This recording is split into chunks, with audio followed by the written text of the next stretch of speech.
Morning Kandukur Srisailam highway, national highway 765 ఇప్పుడు మీరు చూస్తుంది 4000 acres రిజర్వ్ ఫారెస్ట్ అండి. ఓకేనా. సో ఈ ఫారెస్ట్ నుంచి పక్కనే 300+ acresలో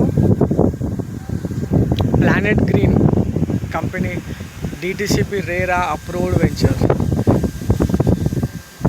ఓకేనా అండి. సో మీరు ఇక్కడ చూడొచ్చు, క్రికెట్ గ్రౌండ్ మీకు కనిపిస్తుంది, దాంతోపాటు వ్యూ పాయింట్ కూడా ఉంది. So phase 1, phase 2, phase 3, 4 complete అయ్యాయి. ఫేజ్ 5, 6, 7 రన్ అవుతుంది. సో ఇక్కడ అడ్వాంటేజ్ ఏంటి అంటే, ఒక వైపు అంతా కూడా హిల్స్ మౌంటైన్స్ ఉన్నాయి మీకు ఎగ్జాక్ట్ ఆపోజిట్.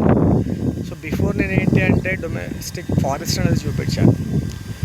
సో నేచర్కి కనెక్ట్ అయ్యి ప్లాట్స్ కావాలి, నేచర్తో పాటు మనం ఉండాలి అనుకునే వాళ్ళకు ఈ డిటిసిపి రేరా అప్రూవ్డ్ ప్రాజెక్ట్ చాలా బెస్ట్గా సూట్ అవుతుంది. అరౌండ్ 800+ ప్లాట్స్ సోల్డ్ అవుట్ అండి. ఇందులో plot size minimum 200 square yards ఉంటుంది. సో హైదరాబాద్లో కాంక్రీట్ వాల్లో నెంబర్ ఆఫ్ ప్లాట్స్ ఉన్నాయి. సో అది కాకుండా నేచర్కి కొద్దిగా కనెక్ట్ కావాలి, దగ్గరలో ఉండాలి, RRR లోపట ఉండాలి, ఔటర్ రింగ్ రోడ్ బయట, RRR లోపల ప్రాజెక్ట్ ఉండాలి. రేపు పొద్దున వచ్చే అప్కమింగ్ డెవలప్మెంట్స్ అన్నీ కూడా అటు ప్రీవియస్ గవర్నమెంట్వి కానీ లేకపోతే ప్రజెంట్ గవర్నమెంట్ డెవలప్మెంట్స్ అన్నీ కూడా, ఫ్యూచర్ సిటీ కానివ్వండి, AI డేటా సెంటర్ కానివ్వండి,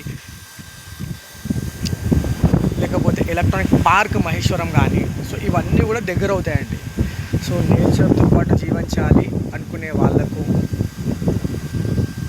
చాలా బెస్ట్ వెంచర్ అండి ఇది. సో ఈ ప్లాట్ కాస్ట్ కూడా చాలా రీజనబుల్గా ఉంది. సో అడ్వాంటేజ్ ఇంకోటి ఏంటి అంటే, ఇందులో ఇక్కడ కూడా మీకు 3000+ నేటివ్ ట్రీస్ని రీటైన్ చేశారండి. దాంతోపాటు కౌంటర్ లెవెల్స్ ఆఫ్ సాయిల్ కానీ, బోల్డర్స్ కానీ వీటన్నింటినీ మెయింటైన్ చేస్తారు. న్యాచురల్ వాటర్ స్ట్రీమ్స్ మెయింటైన్ చేస్తారు. సో ఇక్కడికి వస్తే ఏంటి అంటే, చాలా చోట్లకి వెళ్ళాలి, చాలా రకరకాలుగా మనము టెంపుల్కి వెళ్ళినా ఎక్కడికి వెళ్ళినా రకరకాలుగా కోరుకుంటాం.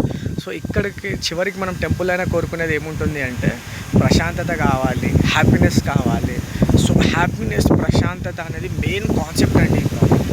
సో ఇక్కడ మీకు 500 స్క్వేర్ యార్డ్స్ ప్లాట్ కావాలన్నా, 1000 స్క్వేర్ యార్డ్స్ ప్లాట్ కావాలన్నా, 2000 స్క్వేర్ యార్డ్స్ ప్లాట్ కావాలన్నా దొరుకుతుంది. సో ఇక్కడ మనం దాదాపు 3.5 కిలోమీటర్స్ రోడ్ కూడా వేస్తున్నాము.